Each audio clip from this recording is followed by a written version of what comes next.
wastefully fought. And I think this is not the real problem. The problem is the soft version of anti-Semitism. It's not the case that someone says, like Irving, who is now in Austrian jail, who says the Holocaust did not happen. Now this is a question, and this is a matter of police and courts. But if someone says, well, the Holocaust has been a crime, but the Jews, because they were so rich and they exploited the average Austrian, now this is not a matter of police and courts, and this is a much more important aspect, because this can decide elections, and this makes politicians think of votes, and this has a strong social impact, and this is much more a problem than the hardcore racist Nazi anti-Semitism. Now yes, about the prosecution, I said already, the Austrian courts are quite successful in fighting this kind of right-wing hardcore Nazism, anti-Semitism, and this is a tragic story of a lack of any success in fighting Holocaust perpetrators. And it started decades ago when, after Austrian juries acquitted people like Murer in the 1960s and Novak early 1970s, and at that time it was a socialist Minister of Justice, Christian Broda, who himself was of a high credibility because he was a resistance fighter, he was clearly anti-Nazi. But his argument, and this is still very much dominating the Austrian judicial system, there was at that time, if we risk that people like Murer and Novak get acquitted, it's much better not to put them to justice at all. It's more negative if they get free after a trial, so let's forget about it. Now, I would say I don't have any proof of that, but of course, with the present Minister of Justice, Mrs. Gastinger, is basically she was never a member of the Freedom Party, not just member of the BZÖ, and she is I would say, a case which does not stand for the tradition of the Freedom Party, but her predecessor, Böhmdorfer. Böhmdorfer, he is clearly out of the pan-German tradition of the Freedom Party. He was Haider's lawyer. Haider's lawyer, his personal friend, and you don't have to forget that soon after 1945, almost all Nazi judges were re-established in the Austrian court system. So, of course, this generation is not active anymore and mostly not alive, but nevertheless, there was a tradition to accept even judges responsible for death sentences against political opponents. They were still making careers in Austria, which claimed to be a victim of the same Nazi rule those judges defended by using capital punishment. Now, you have a tradition of Nazi judges in the Austrian system. You have the opportunistic calculation by a non-Nazi Minister of Justice like Christian Broda, and then you have a Minister of Justice like Böhmdorfer. And then you have the expectation, well, how long can those people like this Croatian National. Yes. How long can he live? Let him die. And if we just put it on the long bench of the lange Bank schieben, we don't say we don't do anything again, but let's just wait and see, and soon he will be dead and then it's over. I think why is there no public opinion against this, for example? Why is there no local lobby to fight this? This is... It would be a too populistic answer to say because he lives in Carinthia. But it could also be done in Vienna, of course. It can be done, yes, you're right. The overall tendency is to write about it. There are publications by the Dokumentationsarchiv des österreichischen Widerstandes. There are publications about it, and newspapers like the Standard and magazines like Profil write about it, critical, but nothing is happening. And maybe the Greens are making this topic in a debate in Parliament, or maybe the Social Democrats even, but the Social Democrats are in a glass house because they are responsible for sins of the past. The Greens are free because they don't have sins of the past. They could, they do sometimes raise those questions, but there's no really. I would say one reason is that even those who are highly critical of this behavior argue, well, how old is he? 90? He's old, he's very old. 90? So what would be... But 3 years ago, he founded a political party in Croatia, so it's not a question of his chronological age. I fully agree with you. On a certain level, he's a perfect case for Austria to deal with because he's Croatian. Yeah. The Croatians asked for his extradition. He lost his Austrian citizenship because he applied for Croatian citizenship, and there's no reason on earth to protect him. And Austria can gain points by getting rid of him, but even him they won't get rid of. Yes, Well, they put David Irving on trial. yeah. But exactly. But this is Current. Holocaust deniers are feeling the strength of the Austrian system. Holocaust perpetrators don't. But this is an interesting, and it's almost impossible to explain it.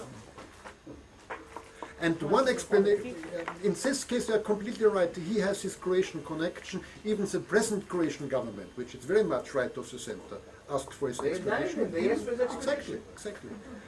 And this, I think there should be some grassroots research what's happening in Carinthia.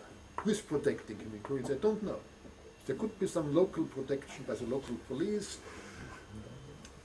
Haider, as governor of Carinthia, is economically strongly linked to Croatia, by the way. It's a federal issue. In other words, it's a federal issue. Yet he lost his Austrian citizenship. Okay, well, we're not going to have a dialogue here. We have to do the third round. Thank you. Third and last round, Ambassador Toledo, Chaim Assis, Ambassador Efrati. I just wanted to ask You want to go for one it? thing. It was extremely interesting for me as an ex-Austrian to listen to your lecture. But tell me one thing: couldn't we synthesize the situation by going back to a book publicized in 1926 or 25 by a Jewish Austrian journalist? I forgot his name. Die Stadt ohne Juden, the town without Jews. And I think there is a prophetic analysis. He couldn't foresee, of course, the Holocaust, but of everything else, and even the Austrian attitude after the war, I think was synthesized in that book. Okay, next, please. And then thereafter, Chaim. Okay, as I understand it, we don't have much time. Just a few remarks. Your lecture for me was very interesting because you talk about many topics which I lived myself. I was the last ambassador to Austria. I came there when the relations were at the lowest, and after 2.5 years we raised it to the ambassadorial level again. I think that what we heard from Professor Pelinka, and also I agree with Mr. Zurov, a lot has been done in Austria, officially, I mean, by the government in the educational field, also in the legislative field, but the persecution of and in restitution. By the way, the party of Mr. Haider, the people of the party of Mr. Haider in the parliament voted for the restitution.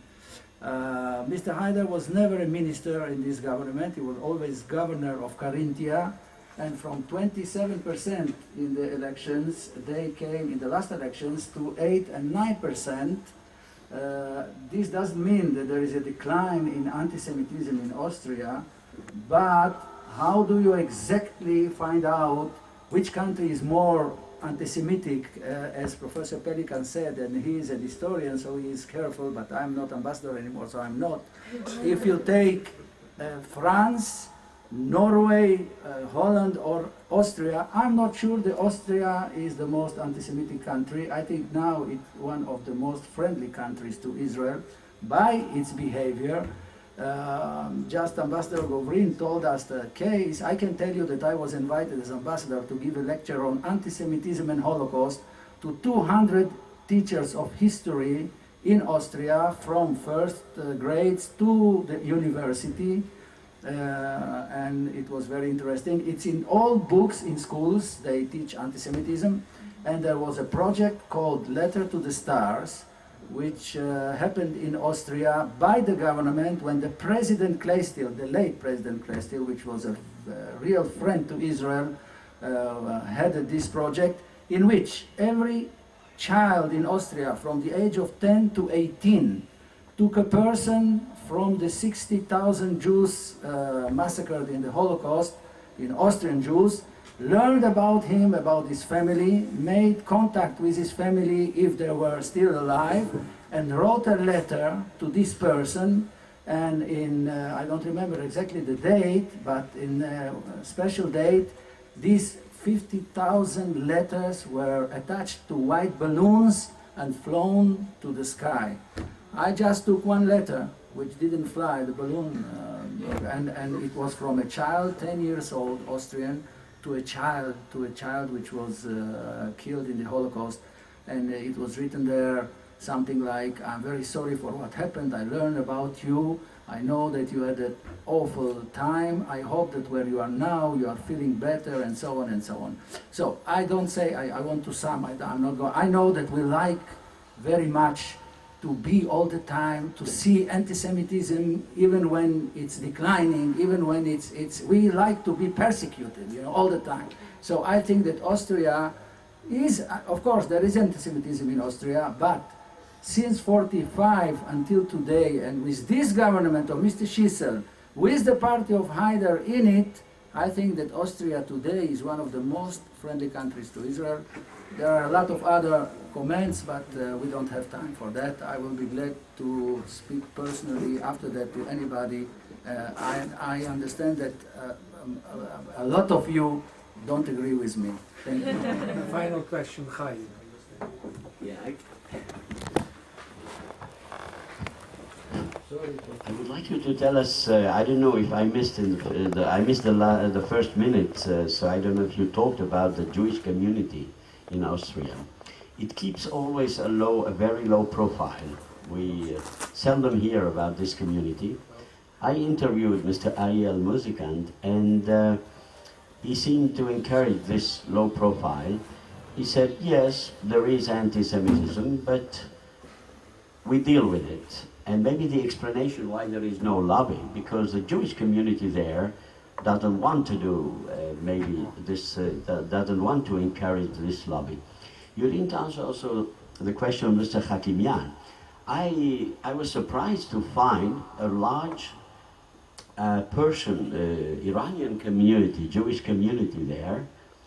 And I suppose that also some Jews from Russia, many Jews from Russia came there. Is it the policy of the community to invite other Jews to join and to make once again the Jewish community live again in Austria? We don't know enough about this community. There was a manifest by Mr. Musical in all the papers to invite Jews from all over the world to come to Austria. It's amazing. I think that the Jewish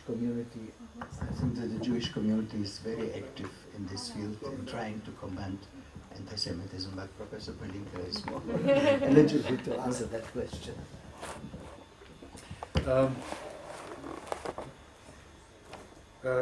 This famous novel, Stadt ohne Juden, it was also a movie, a silent movie. It's very precise, but also very naive. First of all, the Jews were just sent into exile, there was no extermination. And then the non-Jews realized that they need the Jews for certain businesses, for certain cultural activities and so on. And then they asked the Jews to come, and the Jews came back. Now why is a little bit naive? First, of course, because what happened in Austria beginning with 1938 was not only exiling the Jews, but of course much, much more. And secondly, the Austrians did not ask the surviving Jews back in 1945, as you all are aware of.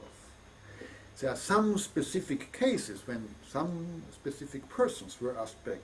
Maybe the most prominent was Bruno Kreisky, was asked back from the Swedish exile.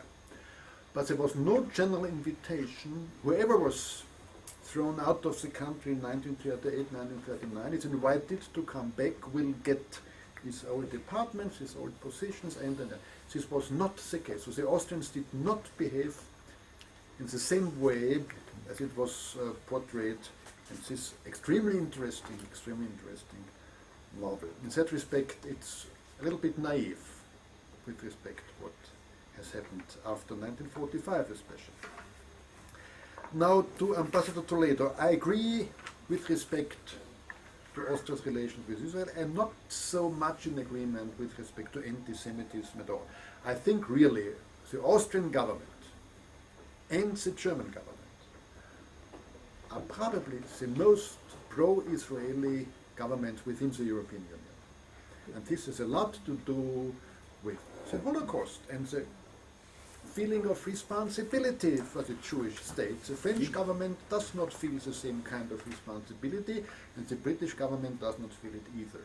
So you have, yes, I agree, and of course the Schüssel government was especially interested to demonstrate its comparatively pro-Israeli attitude.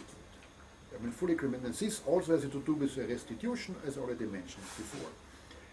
About anti-Semitism, I don't argue that the Austrians are more anti-Semitic than others, but I just argue you cannot say they are less anti-Semitic. This is, I would say, beyond the means of social research to argue in that way, because especially in a country where since 1945 anti-Semitism is not accepted socially and culturally, you cannot ask, do you like Jews or not? It's impossible.